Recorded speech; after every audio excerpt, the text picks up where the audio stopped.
Minha família declarou: você não está convidada para o Natal, agora é só para pais com filhos. Sorri e organizei uma viagem de luxo de cruzeiro em seu lugar. Ao subir as fotos da cobertura, as mensagens não paravam de chegar. Na ceia de ação de graças, minha cunhada Sharon se aproximou com aquele sorriso falso que nunca chegava aos olhos. Emily, murmurou, cravando as unhas no meu braço. Este Natal será só para pais, entende? Fiquei paralisada. A taça de vinho suspensa no ar, desculpe, o quê? Ela não pestanejou. Não é pessoal, só que fica mais especial para as crianças, mais íntimo. Algum dia você terá sua própria família. Olhei por cima do ombro. Meu irmão Michael rindo com meu pai, sem coragem de me dizer isso ele mesmo.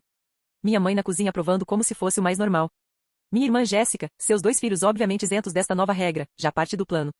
Então estou excluída. Disse sem tom. Sharon assentiu ainda sorrindo. Não estamos te excluindo. Estamos reorganizando. Agora é só para paz. Algo dentro de mim se quebrou. Eu havia sido a tia que ia a todas as peças, todos os aniversários, todas as reuniões escolares, aquela que se sentava no chão com blocos montando presentes que outros esqueciam. Mas para eles nada disso contava, porque eu não tinha filhos. Bebi o vinho num gole. Obrigada por avisar. O sorriso de Sharon se alargou, frustrado porque eu não havia chorado. Mais tarde, naquela noite na casa dos meus pais, perguntei diretamente: é verdade que não estou convidada para o Natal? Meu pai abaixou o jornal. Querida, você é adulta. As crianças precisam mais desses momentos do que você. A voz me quebrou. Você terá sua própria família algum dia, disse minha mãe seca. Não exagere. Fui embora cedo. Meu cachorro adotado, Cooper, abanou o rabo na porta. Ao chegar em casa, afundei o rosto no pelo dele e chorei. Pela manhã seguinte, a dor havia se transformado em algo bem mais sólido. Organizei um cruzeiro de Natal pelo Caribe de 12 dias, suíte com varanda, vestido verde, lagosta termidor. Se pensavam que eu ficaria sozinha em casa, ignorada, estavam muito enganados. Ao publicar a primeira selfie na varanda com o mar brilhando atrás, os likes começaram a chover, amigos festejando, colegas de trabalho mandando corações. Minha prima compartilhou, minha irmã viu sem comentar, depois Sharon, depois minha mãe. Sorri e desliguei o celular, mas no dia seguinte minha caixa de entrada estava cheia. Tia Karen, você é sempre bem-vinda na minha casa nas festas. Tio Tom, eles te excluíram. Repugnante. Já falei com seu pai.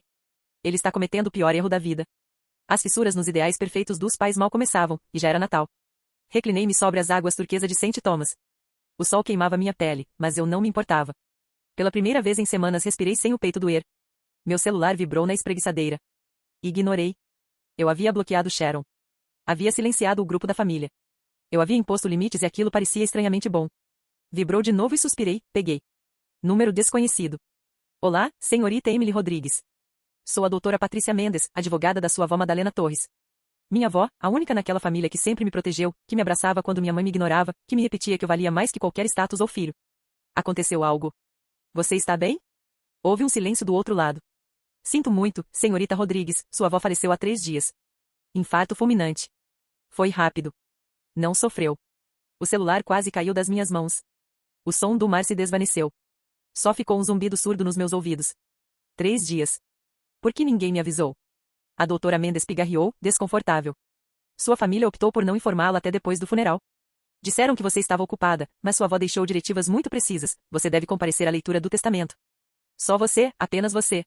E deve ser esta semana, sexta-feira às 10 da manhã no meu escritório. É urgente, senhorita Rodrigues. Desliguei e fiquei olhando o horizonte. Minha avó havia morrido e minha família não me informou. Mantiveram-me na sombra, como se eu não importasse, como se 3 dias de luto não fossem meus por direito. Liguei para a companhia aérea. Havia um voo naquela mesma noite. Reservei sem pensar. 4 horas depois estava fazendo as malas. O vestido verde pendia no armário, ainda com a etiqueta. Olhei-o por um longo tempo. Deixei-o lá. Ao chegar ao aeroporto tinha 17 mensagens do meu tio Tom. Emily, onde você está? Sua avó faleceu. Por que você não responde? Há assuntos que você precisa saber. Não confie no seu pai. Me ligue. Marquei o número da sala de espera. Tio Tom, o que aconteceu? Emily? Graças a Deus é você. Escute, sua avó deixou um testamento. Ninguém imaginava que ela tinha tanto dinheiro. Nem seu pai, nem sua mãe, ninguém. E, segundo Patrícia Mendes, tudo é para você. O quê? Tudo? Bens? Contas bancárias, ações. Emily, sua avó era milionária e escondeu isso de todos por décadas. Não entendo por que faria isso, ela conhecia sua família melhor que você. Sabia o que fariam se soubessem e deixou instruções. Você é a única herdeira. Os demais ficam explicitamente excluídos. Meu coração batia tão forte que mal conseguia raciocinar. Meu pai suspeita. Por isso fizeram um funeral sem você. Queriam tempo para te pressionar, para te fazer sentir culpada. Sharon já está dizendo que você vai repartir tudo igualmente com a família. Não vou fazer isso. As palavras saíram antes que eu pudesse freá-las, firmes, seguras. Bem, disse meu tio, e quase pude ouvir o sorriso na voz, sua avó te escolheu por uma razão, Emily. Não há decepcione. Aterrisei às 6 da manhã. Não fui à casa dos meus pais, fui direto a um hotel. Fiz check-in, tomei banho e esperei até às 9h30. Estava em frente ao edifício da doutora Mendes, um local elegante no centro. Respirei fundo e entrei. A recepcionista sorriu, senhorita Rodrigues, a doutora Mendes aguarda. Levaram-me a um escritório com amplas janelas. A doutora Mendes era uma mulher de uns 60 anos, cabelo grisalho, impecável, terno preto. Estendeu a mão, senhorita Rodrigues, lamento sua perda. Sua avó foi uma mulher extraordinária. Obrigada. Sentei-me. Sobre a escrivaninha havia uma pasta grossa com meu nome. Antes de começar, devo dizer algo, sua avó pediu que eu lhe entregasse isto. Entregou-me um envelope lacrado, abri com mãos trêmulas. A letra da minha avó, firme e clara, Emily, se está lendo isto, já não estou contigo e provavelmente já sabe que sua família a excluiu do meu funeral. Não se surpreenda. Há anos vejo como te tratam, como se fosse menos, como se não tivesse valor por ter escolhido um caminho diferente. Você errou numa coisa, acreditar que precisava merecer o amor deles. O amor não se merece. Minha filha dá ou não dá, e eles decidiram não dar, mas eu sim. Sempre dei, e agora lhe deixo tudo que construí em vida, não porque você seja minha neta, mas porque é a única que merece preservar meu legado. Use este dinheiro para construir a vida que merece e não permita que a façam sentir culpa por isso. Com todo o meu carinho, sua avó Madalena. As lágrimas caíam sem controle. A doutora Mendes ofereceu-me uma caixa de lenços e esperou em silêncio. Quando pude falar, perguntei quanto ela deixou. A doutora Mendes abriu a pasta, $3.200.000 em contas bancárias, 2 propriedades, este escritório onde estamos agora e uma casa nos arredores avaliada em $900.000, ações numa empresa de tecnologia que sua avó fundou há 30 anos com 2 sócios. Essas ações valem aproximadamente $5 milhões. No total, estamos falando de $9 milhões, senhorita Rodrigues. A sala começou a girar, $9 milhões. Sua avó foi uma empresária brilhante, mas manteve sua fortuna em segredo porque não confiava em como a família administraria o dinheiro. Segundo suas próprias palavras no testamento, cito, vi como destroem tudo que tocam. Não deixarei que destruam meu legado. Seu pai sabe da empresa? Não, os sócios mantiveram tudo sob um nome corporativo. Seu pai acredita que sua avó vivia de uma pensão modesta. Todos acreditam. Então ninguém sabe, correto? E sua avó deixou muito claro que isso deve permanecer assim até que você decida o contrário. Também deixou instruções para que eu gerencie a transferência de todos os ativos para seu nome, você pode tomar posse de tudo em 48 horas. Reclinei-me na cadeira, processando $9 milhões. Propriedades, uma empresa. Minha avó tinha um império em silêncio e me deixou tudo. Há algo mais? Perguntou a doutora Mendes. Sua avó deixou uma carta adicional que deve ser lida na presença da sua família. É opcional. Você decide se quer que aconteça. O que diz a carta? A doutora Mendes olhou-me fixamente. Ela explica por que vocês foram excluídos do testamento. Com detalhes precisos, sua avó registrou anos de maus tratos emocionais contra você. Cada Natal em que a afastaram, cada sucesso que minimizaram, cada vez que a fizeram sentir invisível. Tudo está aí, com datas e exemplos concretos. Meu coração disparou. Você quer que seja lida? Não sei ainda. Tome seu tempo, mas saiba que sua família já pergunta. Seu pai ligou ontem. Sharon ligou 2 vezes esta manhã. Eles sabem do testamento e estão impacientes, fazendo com que esperem. A doutora Mendes esboçou um leve sorriso. Sua avó previu que reagiriam assim. Além disso, me incumbiu de transmitir este conselho, cuide-se em primeiro lugar. Eles não mudarão de um dia para o outro e, ao conhecer a realidade, atacarão com força. Saí da consulta 2 horas depois com uma cópia do testamento, acessos às contas financeiras e um esquema definido. A doutora Mendes havia me ligado a um advogado especialista em direito de família. Marcaria um encontro com ele na segunda. Meu celular vibrava sem cessar. Michael, Sharon, minha mãe, meu pai. Jéssica, eu ignorei todos. Fui ao cemitério. A sepultura da minha avó ainda tinha flores frescas. Inclinei-me sobre a lápide. Obrigada, murmurei. Não sei o que fiz para merecer você, mas obrigada.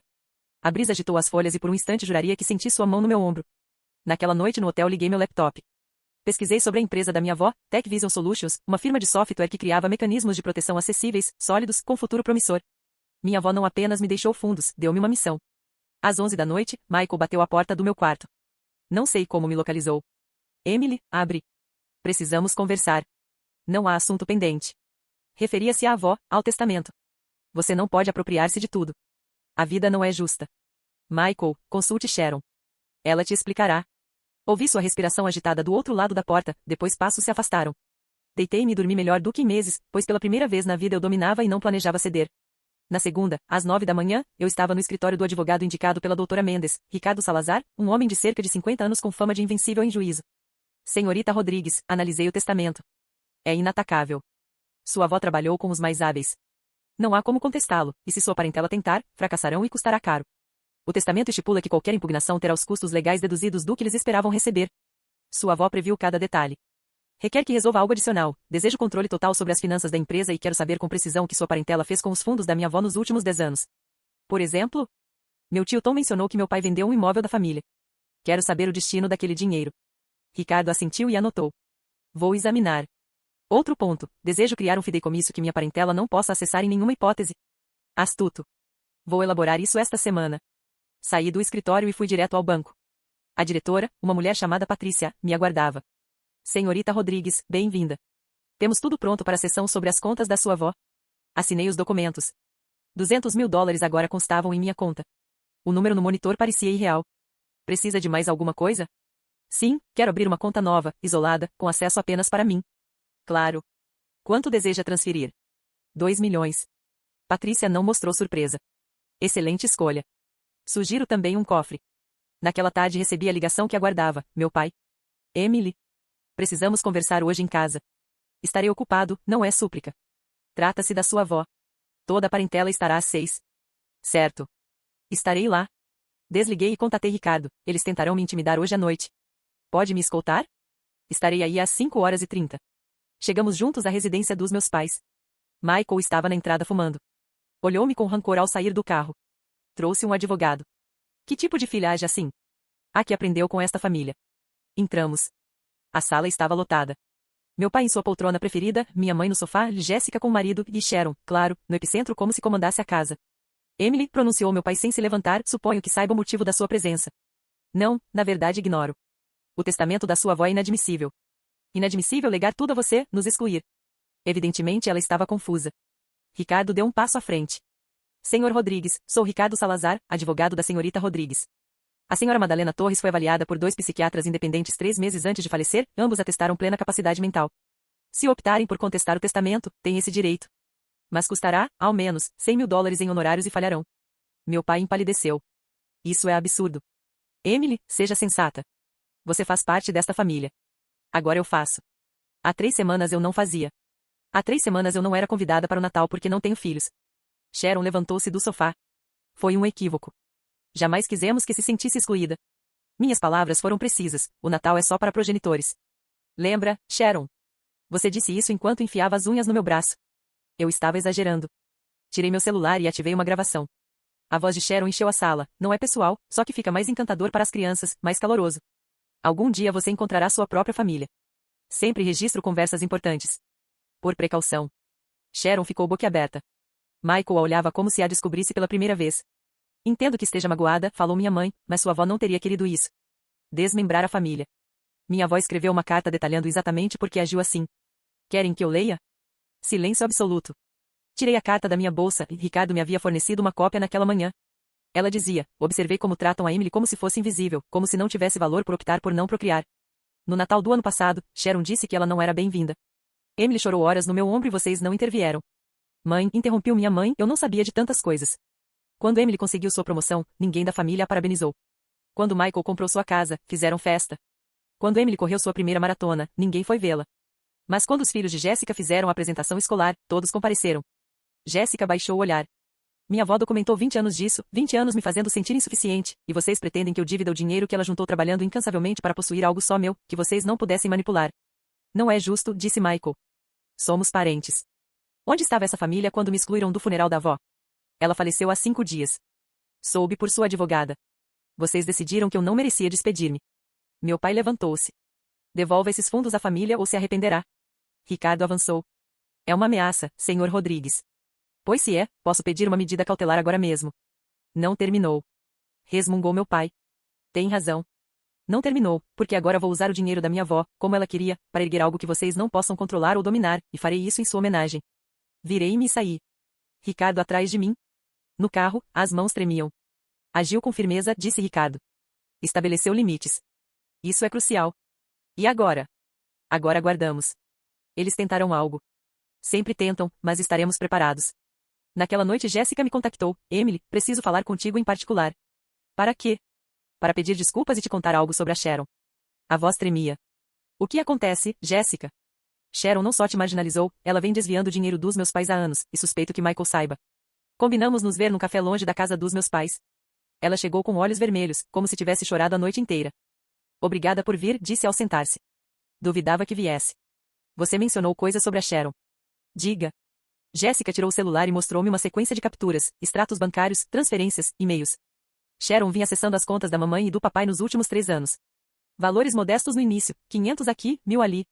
Mas no mês passado moveu $50.000. Como você conseguiu isso? Michael me mostrou ontem à noite. Depois que você partiu, ele e Sharon discutiram. Ele gritou que por sua causa perdemos a herança da avó. Sharon retrucou que você era um problema, e então ele soltou algo que me congelou. O quê? Que a avó sabia. Que a avó descobriu o desfalque há 6 meses e por isso mudou o testamento. Não foi só por como te tratavam, foi porque Sharon estava roubando. Examinei as capturas. As transferências iam para uma conta em nome de Sharon Delgado. Minha cunhada, meus pais sabiam disso. Sharon falsificou a assinatura do meu pai em várias ocasiões. Eu mesma vi os papéis ontem à noite.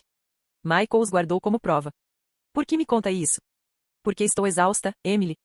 Exausta de fingir que somos uma família ideal quando é tudo mentira. Sharon me ameaçou há 2 anos. Disse que, se não a apoiasse ao me afastar das reuniões familiares, contaria a David sobre minha infidelidade.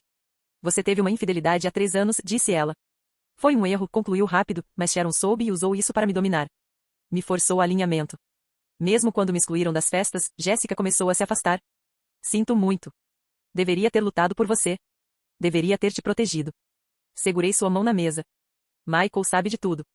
Sabe sobre a Sharon. Ainda não sabe sobre mim. O que vai fazer? Me divorciar de David. Não o quero mais e não vou fingir uma vida falsa por medo. Bebemos café em silêncio por um instante. Então Jéssica falou de novo, a outro assunto. A propriedade que papai vendeu há 2 anos, a casa da praia que pertencia à avó, o que houve com isso? Papai vendeu por $900.000. Disse que o dinheiro iria para a faculdade dos meus filhos e dos de Michael. Mas Sharon convenceu Michael a investir tudo num fundo que ela controlava. Deixe-me adivinhar, esse fundo não existe. Exato. O dinheiro está em contas no nome da Sharon. Michael tentou sacar fundos para a faculdade do filho e descobriu perdas alegadas. Ontem Michael contratou um detetive privado. Todo o dinheiro continua lá. Sharon não investiu um centavo. $900.000. Sim, mais o que ela desviou de mamãe e papai. Falamos de mais de $1 milhão. Salvei as capturas no meu celular. Preciso de duplicatas e que Michael testemunhe se necessário. Já falei com ele. Ele concorda. Quer se divorciar de Sharon, mas teme perder os filhos. Não os perderá. Se apresentarmos provas de fraude e manipulação, teremos ajuda. Sim, mas com uma condição, nada de vingança. É para proteger o que resta da família e garantir que Sharon não prejudique mais ninguém. Jéssica assentiu. Há uma reunião familiar nesta sexta. Sharon a convocou, diz que quer mediar. Você deve ir para resolver as coisas como adultos. Irei, mas não sozinha. Naquela tarde liguei para Ricardo e relatei tudo. Pedi que eu lhe enviasse todas as capturas e papéis que Jéssica me dera. Isso é suficiente para iniciar ações penais, disse. Estelionato, falsificação de documentos, furto. Sharon poderia acabar na cadeia. Não quero que ela vá presa. Quero que devolva cada centavo e suma das nossas vidas. Posso conseguir, mas devemos agir rápido. Se Sharon souber que descobrimos, pode transferir o dinheiro para contas no exterior. O que propõe? Ir à reunião de sexta com as provas, gravar tudo e oferecer uma alternativa. Devolva o dinheiro e assine o divórcio com guarda total para Michael. Ou vamos à polícia e, se se opuser, a destruiremos legalmente. A sexta chegou. A reunião seria na casa dos meus pais às 19 horas. Fui com Ricardo. Michael esperava na entrada. Obrigado por fazer isso, murmurou. É o certo. Entramos. Sharon ocupava o sofá central como se fosse a dona da casa. Sorriu ao me ver. Emily, que alegria que você veio, e vejo que trouxe seu advogado de novo. Isso é necessário? Sim, respondi, sentando frente a ela. É indispensável. Meu pai e minha mãe estavam na sala de jantar, Jéssica chegou pouco depois com o marido. Bem, iniciou Sharon, acho que concordamos que a situação fugiu do controle. Emily, entendo que esteja magoada, mas sua avó não queria que destruísse a família. Minha avó sabia exatamente o que fazia ao escrever o testamento. Depositei uma pasta na mesa de centro. Também sabia que você estava saqueando a família, disse, e Sharon ficou paralisada. Perdão? $900.000 da venda da casa da praia, $50.000 das contas dos meus pais, outros $70.000 em transferências menores ao longo de 3 anos. Está tudo aqui, com datas, números de conta, seu nome. Meu pai levantou-se de golpe. Do que ela fala? Sharon começou a rir nervosamente. Isso é absurdo. Emily está inventando tudo porque está desesperada. Michael levantou-se. Não invento nada. Eu forneci as provas e tenho mais, inclusive assinaturas falsificadas. O rosto de Sharon empalideceu. Michael, você não sabe o que faz. Eu sei perfeitamente. Vou me divorciar de você e lutar pela guarda exclusiva dos meus filhos. Sharon saltou do sofá enfurecida. Ninguém me tira meus filhos. Ricardo avançou. Senhora Delgado, tenho aqui uma ordem judicial provisória. A partir deste instante, não pode movimentar nenhuma conta bancária familiar e dispõe de 48 horas para restituir cada centavo subtraído, ou iniciaremos ações penais. Entregou os documentos. Sharon os revisou, tremendo. Isso é um complô. Vocês orquestraram tudo. Não, Sharon, você orquestrou por anos. Nós apenas desvendamos a verdade. Minha mãe começou a chorar na sala de jantar. Meu pai a observava em choque. Sharon olhou ao redor, todos a escrutinavam, sem saída. Levantei-me e a encarei. Você tem duas alternativas: restitui o dinheiro, assina o divórcio e vá embora em paz, ou nos vemos no tribunal e acredite, você não vencerá. Sharon levou exatamente 30 segundos para colapsar. Afundou no sofá, cobrindo o rosto com as mãos. Está bem. De acordo. Restituirei o dinheiro. Michael a olhava como se a visse pela primeira vez. Há quanto tempo faz isso? Desde que vendemos a casa da praia precisava do dinheiro. Tínhamos dívidas, cartão, empréstimo do carro. E não pensou em me contar? Você nunca tem tempo, sempre trabalhando, sempre ocupado. Alguém tinha que manter nosso padrão de vida roubando, disse Jéssica do sofá. Você mantinha nosso padrão de vida roubando. Minha mãe aproximou-se, tremendo. Sharon, como pôde? Confiamos em você. Te demos acesso às contas porque era família e vocês me usavam como babá grátis, cozinheira, assistente. Quantas vezes cuidei das crianças de Jéssica sem remuneração? Quantas vezes organizei reuniões familiares e ninguém reconheceu? Isso não desculpa roubar $1 milhão. Digo, nada desculpa isso. Sharon me olhou com ódio absoluto. Você não tem autoridade para me julgar com seus 9 milhões herdados sem esforço. Minha avó trabalhou 40 anos para juntar esse dinheiro. Você roubou em 3. Ricardo interveio. Senhora Delgado, preciso que assine estes papéis. Devolução integral dos fundos às contas originais e acordo de divórcio com guarda compartilhada inicial, com revisões semestrais. Guarda compartilhada. Você disse guarda exclusiva. Michael falou pela primeira vez em minutos. Pedi guarda exclusiva, mas Ricardo me persuadiu a ser sensato. Enquanto restitua o dinheiro e cumpra as normas, poderá ver seus filhos. Sharon pegou os papéis com mãos trêmulas. E se eu não assinar? Então vamos à justiça. Ricardo abriu sua pasta e tirou outra. Iniciamos ações penais por estelionato agravado, falsidade documental e furto majorado. Você enfrenta entre 5 e 10 anos de prisão e perderia a custódia, em qualquer caso. Sharon assinou os documentos sem ler. Ao terminar, Michael arrancou as chaves da casa. Você tem até amanhã para recolher seus pertences. Depois mudamos as fechaduras. Levarão as crianças para visitá-la no fim de semana, mas agora precisa ir. Sharon levantou-se e foi à porta. Antes de sair me olhou pela última vez. Isto é culpa sua. Não, Sharon. Isso é resultado das suas escolhas, só isso. A porta se fechou. O silêncio na sala era opressivo. Meu pai finalmente falou: Emily, eu não sei o que dizer. Pode começar pedindo desculpas? Perguntou ele, confuso. Um pedido de desculpas por me excluir do Natal, por não me avisar quando sua avó faleceu, por me fazer sentir insuficiente por anos por não ter filhos, por tolerar que Sharon me tratasse como lixo e não intervir. Minha voz vacilou, mas mantive a calma. Fomos enganados pela Sharon, disse minha mãe. Ela nos convenceu. Não, Sharon não os enganou nisso. Vocês decidiram que eu não era bem-vinda no Natal muito antes de Sharon desviar qualquer dinheiro. Isso foi uma decisão de vocês. Meu pai baixou a cabeça. Você tem razão. Cometemos um erro grave. Sabe o pior? Não é o dinheiro, não é a herança. É que vocês precisaram que minha avó morresse e fizesse um testamento para mostrar que me maltrataram. Se ela não tivesse feito isso, vocês continuariam a me excluir e achando que estava certo. Emily, por favor, disse minha mãe, queremos consertar isso. Eu também quero consertar, mas não será simples nem imediato. O que vocês precisam fazer? Perguntou meu pai. Terapia familiar para todos e quero que admitam publicamente o que fizeram. Nada de foi um mal-entendido. Quero que reconheçam que me marginalizaram e que isso foi errado. Minha mãe enxugou as lágrimas. Faremos o que for preciso. Uma coisa mais, vou usar parte da herança da minha avó para fundar um centro comunitário em sua homenagem, um espaço para mulheres sem filhos, mulheres solteiras, mulheres que a sociedade faz sentir insuficientes. E quero que vocês compareçam à inauguração para me apoiar. Meu pai assentiu. Iremos. Jéssica veio e me abraçou. Obrigada por salvar esta família. Sei que não merecíamos. Abracei-a de volta. Fiz por minha avó. Ela teria querido que tentássemos consertar. Naquela noite, de volta ao hotel, recebi uma mensagem de Miguel. Sandra esvaziou a casa, levou objetos que não eram dela, joias da minha mãe, papéis essenciais. Você pode ajudar? Liguei para Ricardo. Podemos agir? Já preparei uma ordem de restrição. E se ela levou bens alheios, isso é outro crime. 2 dias depois, Sandra devolveu tudo o que havia levado. O dinheiro retornou às contas. Miguel trocou as fechaduras. A família extensa começou a saber tudo. Meu tio Tom me ligou. Emily, todos na família comentam o que você conseguiu. Denunciar a Sandra, proteger o patrimônio dos seus pais. Você é valente. Não sou valente. Apenas agi com justiça. Sua avó ficaria orgulhosa. Essas palavras me fizeram chorar pela primeira vez em dias. Na segunda fui ao banco com os documentos do centro social que planejava abrir. O diretor ajudou-me a criar uma fundação sem fins lucrativos. Como vai se chamar? Indagou. Fundação Madalena Torres. Para mulheres que merecem ser reconhecidas. Nome lindo. Contratei um arquiteto para projetar o local. Procurei um imóvel no centro. Entrevistei candidatas para vagas. Jéssica me procurou uma semana depois. Emily, posso colaborar na fundação? Preciso ocupar meu tempo com algo significativo, não só ser esposa ou mãe de alguém. Adoraria, mas tem que estar convencida. Isso é trabalho sério, não entretenimento. Eu entendo e estou pronta. A nomeei diretora de operações. Ela tinha habilidade e jeito com as pessoas. Um mês depois estava pronto.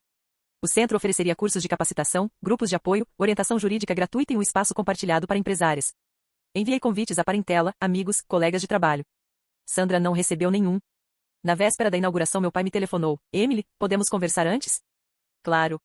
Nos vimos numa cafeteria. Parecia mais envelhecido, mais exausto. Quero que saiba que sua mãe e eu começamos terapia individual e de casal. O especialista abriu nossos olhos para muitas coisas, como te tratamos, como deixamos Sandra dominar tudo, como falhamos como pais. Agradeço. Não basta, eu sei, mas é um começo. Ele puxou minha mão. Amanhã farei algo, farei um discurso na inauguração e admitirei publicamente que te falhei, que te excluí, que lamento. Pai, não precisa. Não, devo fazer por você e por mim. O dia da inauguração amanheceu claro. Cheguei ao centro às 7 para revisar os últimos detalhes. O prédio estava renovado, paredes claras com fotos da minha avó em várias fases da vida, salas com computadores, uma biblioteca modesta, porém completa. Jéssica apareceu meia hora depois com caixas de alimentos para o evento. Isso é maior do que imaginei, disse ansiosa. Sua avó ficaria orgulhosa. Às 10 começaram a chegar os convidados, parentes distantes, tios, primos, depois amigos da minha avó, depois colegas, vizinhos, membros da comunidade. Minha mãe veio com um vestido azul sóbrio, parecia mais magra, mais sóbria. Emily, isso é lindo, disse olhando ao redor. Sua avó adoraria este lugar. Obrigada por vir. Não perderia por nada. Meu pai entrou minutos depois, com um papel na mão, suas notas para o discurso.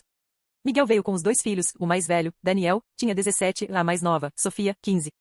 Não viam a mãe havia 2 semanas. Tia Emily, isso é incrível, disse Daniel, admirando os computadores.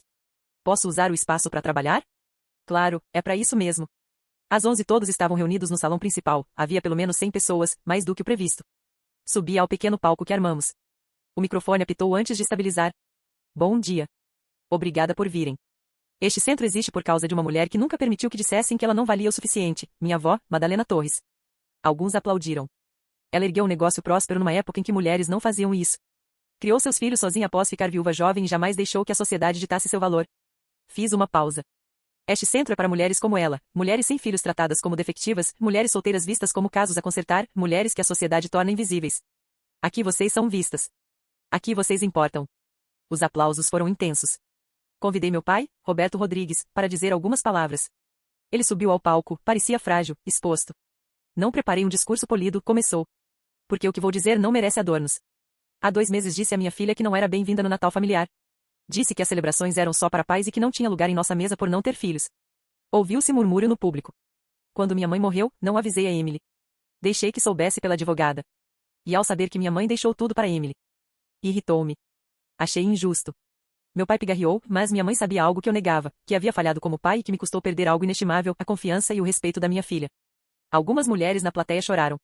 Emily não precisava ter feito isso, não precisava fundar este centro ou nos oferecer outra chance como família, mas fez porque é melhor do que qualquer um de nós. Houve uma pausa longa. Se alguém em sua família te fez sentir insuficiente, quero que saiba que, se forem como eu, um dia verão isso. Só peço que não seja tarde. Meu pai desceu do palco, a sala explodiu em aplausos e muitos se levantaram. Quando cessaram, declarei o centro inaugurado. As pessoas começaram a explorar as instalações, inscrever-se nos cursos. Uma mulher de uns 40 anos aproximou-se. Sou Patrícia. Minha família também me excluiu por não ter filhos. Obrigada por este espaço. Não agradeça. Todos merecemos um lugar. Jéssica me encontrou na biblioteca. Há alguém lá fora que quer te ver. Diz que é urgente. Quem? Sandra.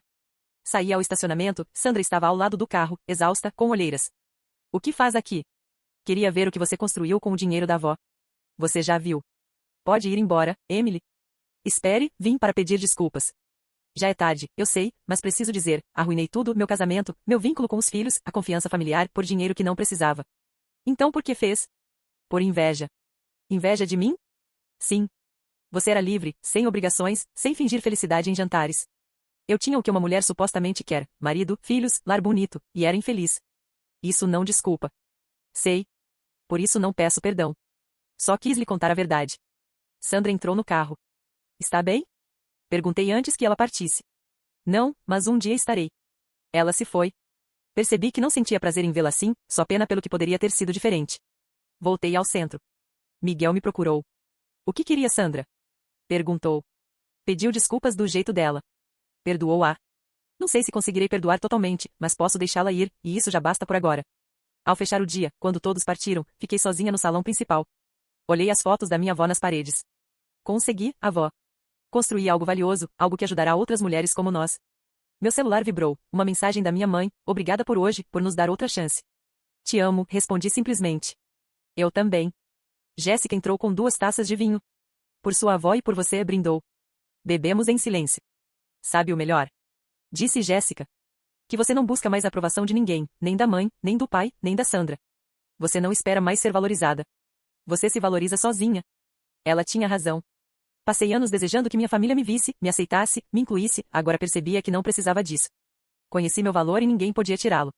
Ao fechar o centro naquela noite, recebi um e-mail de uma mulher chamada Carmen. Prezada Emily, estive na inauguração hoje. Tenho 52 anos e nunca tive filhos. Minha família me deixou de fora há 10 anos. Fizeram-me sentir que minha vida não tinha sentido. Mas hoje, ouvindo seu relato e o de seu pai, algo mudou. Entendi que a falha nunca foi minha, foi deles. Obrigada por este lugar. Pela primeira vez em anos não me sinto só. Com gratidão, Carmen.